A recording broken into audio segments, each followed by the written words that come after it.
يقول النبي صلى الله عليه وسلم: إن أحدكم لن يموت حتى يستكمل رزقه فلا تستبطئوا الرزق، واتقوا الله أيها الناس وأجملوا في الطلب، خذوا ما حل ودعوا ما حرم. الحديث في السلسلة الصحيحة.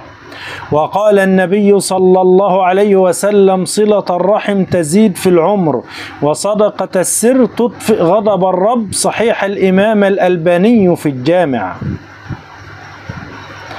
يا أبا ذر إذا طبخت مرقة فأكثر ماءها وتعاهدها جيرانك.